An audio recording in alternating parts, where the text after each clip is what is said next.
Hindi. Okay guys, so i-get ready ko yung bag ko. Get ready. Ay. Pasukan. Pasukan na pala. So, grade 16. Okay na ba? Okay, so, kailangan ko ba ito? Eraser. May eraser ka na, hindi mo kailangan. Lipstick eraser.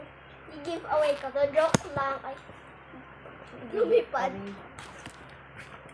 Joke nga lang. Siya, ito naman di mabiro eh. Ito, dadalhin ko to. Tatanggalin ko lang yan. Mamaya. Papakita ko sa inyo yung pencil case ko. Merong ganyan. Na-put in ko na siya. So, i-ganon na natin. Yan. Yep, grade 4 na ako. Kaka-grade 4 ko pala. Yan. Dami ko drawing. Grade 3 pa yan eh. Tapon na natin to.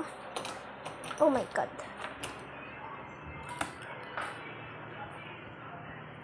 Hello, Bonchiki.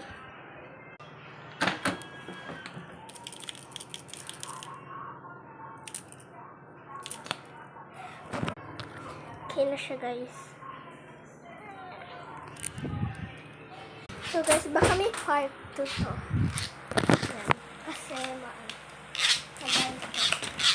So, ito na yung notebooks ko. Yan yung ruler ng ate ko. Hindi na yung ASMR nun eh. Ito yung notebooks ko, color red. And yes, private school ako kasi may books.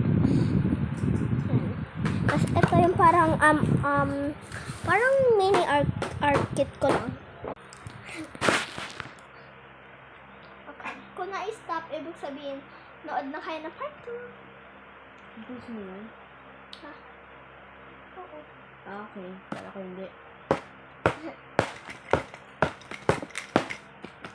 Ito yung highlighter ko. Pero meron ako isa. Kasi nga ba? Orange dinala ko eh.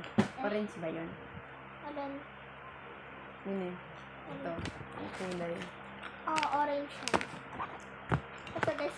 Tapos yung dinala kong highlighter. Pink. And dito lang ay sadly ang red ballpen ko na madaming kulay tsaka alam mo na yung alcohol. So lalagyan natin siya sa may dito lang sa maliit na lalagyan. Then, huy! Yaka, diri. Tapos lalagyan sa kape. Huy! Inaan namin yan sa table namin. Ano naman, ngipin lang naman. Ito. Nalalasahan mo yung ngipin mo. Lalagyan natin.